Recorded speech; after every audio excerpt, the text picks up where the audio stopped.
2024-25 সেশনে ওএসি স্কলারশিপে নতুন করে আবেদন এবং রিনিউয়াল পদ্ধতি শুরু হয়ে গেছে। তো তোমরা যারা 2024-25 সেশনে এই ওএসি স্কলারশিপের আন্ডারে আবেদন করতে চাও তাদের জন্য গুরুত্বপূর্ণ হতে চলেছে আজকের এই ভিডিওটা। আজকের এই ভিডিওর মাধ্যমে আমি তোমাদেরকে জানিয়ে দেবো যে তোমরা যারা ওএসি স্কলারশিপের আন্ডারে আবেদন করবে তাদের এলিজিবল ক্রাইটেরিয়া কী রয়েছে, তোমরা কারা কারা এই স্কলারশিপের আন্ডারে আবেদন করতে পারবে এবং কারা কারাই বা রিনিউয়াল করতে পারবে। এছাড়াও তোমরা যারা আবেদন করবে, আবেদন করতে গিয়ে তোমাদের কী কী ডকুমেন্টসের প্রয়োজন পড়বে এবং এই স্কলারশিপের আবেদনের লাস্ট ডেট কবে রয়েছে। এছাড়াও তোমরা কি স্বামী বিবেকানন্দ এবং বিভিন্ন রকমের গভর্নমেন্ট এবং নন গভর্নমেন্ট স্কলারশিপের সাথে কি ওএসি স্কলারশিপের জন্য আবেদন করতে পারবে কিনা, এই প্রতিটা প্রশ্নের উত্তর আমি আজকের এই ভিডিওতে দেব। এছাড়াও তোমাদেরকে দেখিয়ে দেবো যে তোমরা এই ওএসি স্কলারশিপের আন্ডারে কীভাবে আবেদনটি করতে পারবে। তো তোমরাও যারা এই ওএসি স্কলারশিপের আন্ডারে আবেদন করতে চাও তোমাদের জন্য কিন্তু গুরুত্বপূর্ণ হতে চলেছে আজকের এই ভিডিওটা। কোনো রকম কোনো স্কিপ না করে ভিডিওটা শেষ পর্যন্ত দেখো। আর যদি চ্যানেলে প্রথমবারে দেখো অবশ্যই রিকোয়েস্ট করবো চ্যানেলটিকে সাবস্ক্রাইব করে পাশ থাকা বেল আইকনে ক্লিক করে দাও। তো এই স্কলারশিপের আন্ডারে আবেদন করার জন্য এবং এর নোটিফিকেশানটা চেক আউট করার জন্য সর্বপ্রথমে তোমাদেরকে চলে আসতে হবে এই স্কলারশিপের অফিসিয়াল ওয়েবসাইট অর্থাৎ oasis.government.in। এই অফিসিয়াল ওয়েবসাইটে চলে আসার পরে আমরা যদি অ্যানাউন্সমেন্টে চলে আসি তোমরা কিন্তু দেখতে পাবে যে এখানে কিন্তু নোটিফিকেশান লেখা হয়েছে দুটো, একটা ইংলিশ এবং একটা বাংলা। অর্থাৎ বাংলা এবং ইংলিশে একই জিনিস লেখা হয়েছে। কি লেখা হয়েছে না, online application for the pre metric. তোমরা যারা মাধ্যমিক এখনও পর্যন্ত দাওনি তাদেরকে প্রি মেট্রিক এবং তোমরা যারা মাধ্যমিক দিয়ে দিয়েছো তাদেরকে কিন্তু পোস্ট মেট্রিক বলা হয়। তো pre matric SC, pre matric ST এবং pre matric OBC, post matric SC, post matric ST এবং post matric OBC is started 2024-25 session. অর্থাৎ 2024-25 সেশনে প্রি মেট্রিক এবং পোস্ট মেট্রিক যে সমস্ত এসটি, এসসি এবং ওবিসি ভাই বোনেরা রয়েছে তারা কিন্তু এই স্কলারশিপের আন্ডারে আবেদন করতে পারবে। কেবলমাত্র জেনারেল ক্যান্ডিডেটরাই কিন্তু আবেদন করতে পারবে না। এবং তার সঙ্গে তোমার ফ্যামিলি ইনকাম যেন 2.5 লাখের থেকে কিন্তু কম হয়, অর্থাৎ 2.5 লাখের থেকে কম। এবং জেনারেল ক্যান্ডিডেট ছাড়া প্রত্যেকেই কিন্তু এই স্কলারশিপের আন্ডারে আবেদন করতে পারবে। এবং আবেদন করলে তোমরা কিন্তু পেয়ে যেতে পারো 3,000 টাকা থেকে শুরু করে 10,000 টাকা পর্যন্ত স্কলারশিপ।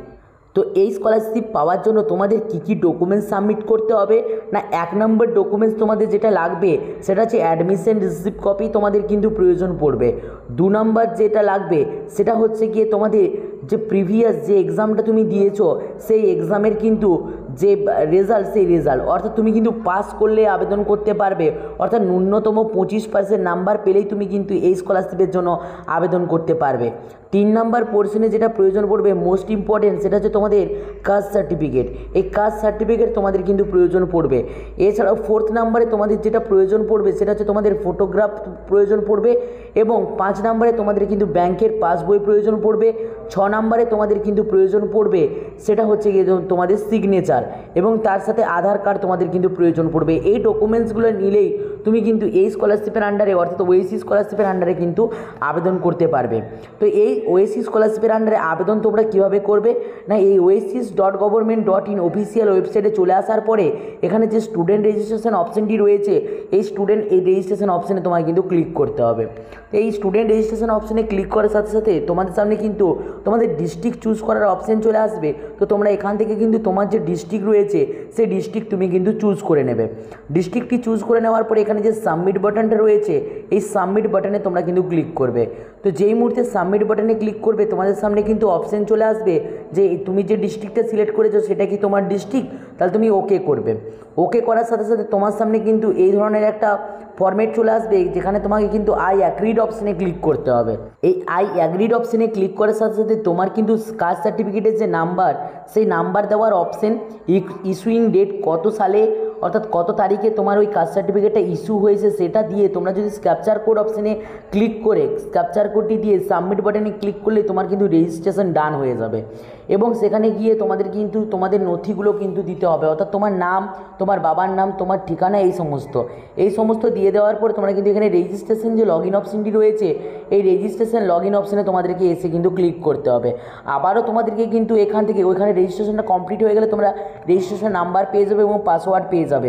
এখানে ঝাড়গ্রাম অথবা তোমাদের যে সমস্ত ডিস্ট্রিক্ট রয়েছে সিলেক্ট করে সাবমিট বাটনে ক্লিক করলে তোমাদের কিন্তু অপশান চলে আসবে যেখানে স্টুডেন্ট লগ ইন, অর্থাৎ তোমরা কিন্তু এখানে অ্যাপ্লিকেশন আইডি দিয়ে তোমরা কিন্তু স্টুডেন্ট লগ ইন কিন্তু করতে পারবে।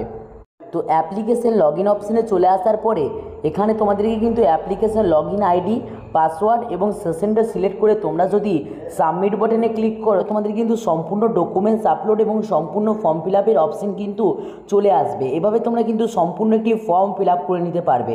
তো যেহেতু আমার কাছে এই মুহূর্তে কোনো অ্যাপ্লিকেশন ফর্ম ফিল আপ করার অপশান নেই, তো সেই মুহূর্তে কিন্তু আমি করতে পারছি না, কারণ আমার কাছে কাস্ট সার্টিফিকেট নেই। তো আশা রাখবো তোমরা কিন্তু বুঝতে পেরে গেছো, স্টেপ ওয়াইজ তোমরা কিন্তু করে নিতে পারো। এছাড়া তোমরা কিন্তু গিয়ে কিন্তু সার্ভার ক্যাফেতেও করে নিতে পারো। তো আশা রাখবো আজকের এই ভিডিওর আপডেটটা তোমার জন্য হেল্পফুল হয়েছে। যদি ভিডিওটা ভালো লেগে থাকে অবশ্যই লাইক করে বন্ধুদের মধ্যে শেয়ার করতে থাকো। আর যদি চ্যানেলে প্রথমবার থাকো অবশ্যই চ্যানেলটিকে সাবস্ক্রাইব করে পাশ থাকা বেল আইকনে ক্লিক করে দাও। আর যদি তোমাদের মনে হয় না তোমাদেরকে নিজেদেরকেই করতে হবে, তো অবশ্যই কিন্তু আমাকে কমেন্ট করতে ভুলো না। আমি কিন্তু তোমাদেরকে সম্পূর্ণরূপে কিন্তু হেল্প করব অনলাইনে, অর্থাৎ ফেসবুকের মাধ্যমে। তোমরা ফেসবুকে আমাকে মেসেজ করলে আমি স্টেপগুলো কিন্তু পরপর তোমাদেরকে বলে দিতে পারবো তোমরা কীভাবে আবেদন করতে পারবে।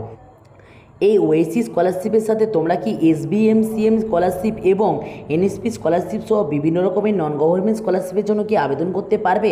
হ্যাঁ, তোমরা কিন্তু এই ওএসসি স্কলারশিপের সাথে SBMCM অথবা তোমরা NSP স্কলারশিপ অথবা গভর্নমেন্ট নন গভর্নমেন্ট স্কলারশিপগুলো যেগুলো রয়েছে তোমরা কিন্তু আবেদন করতে পারবে যদি তোমাদের শিক্ষা প্রতিষ্ঠান অ্যাপ্রুভ করে। যদি তোমাদের শিক্ষা প্রতিষ্ঠান অ্যাপ্রুভ না করে তোমরা কিন্তু ওএসসি স্কলারশিপের সাথে বিভিন্ন রকমের যে নন গভর্নমেন্ট স্কলারশিপ রয়েছে সেই নন গভর্নমেন্ট স্কলারশিপের জন্য আবেদন করতে পারবে, কিন্তু কোনো গভর্নমেন্ট স্কলারশিপের জন্য আবেদন করতে পারবে না। তো এই গভর্নমেন্ট স্কলারশিপে কিন্তু যে কোনো একটা আবেদন করতে পারবে যদি তোমাদের শিক্ষা প্রতিষ্ঠান তোমাদেরকে অ্যাপ্রুভ না করে। তো আশা রাখবো তোমরা কিন্তু বুঝতে পেরে গেছো যে যদি শিক্ষা প্রতিষ্ঠান অ্যাপ্রুভ করে তাহলে তোমরা কিন্তু দুটো স্কলারশিপে আবেদন করতে পারবে, নাহলে যে কোনো একটা গভর্নমেন্ট স্কলারশিপে তোমাদেরকে কিন্তু আবেদন করতে হবে। কিন্তু নন গভর্নমেন্ট স্কলারশিপের সাথে তোমরা কিন্তু ওএসসি স্কলারশিপ আবেদন করতে পারবে। তো আশা রাখবো তোমাদের কিন্তু আজকের এই ভিডিওটা সম্পূর্ণ হেল্পফুল হয়েছে।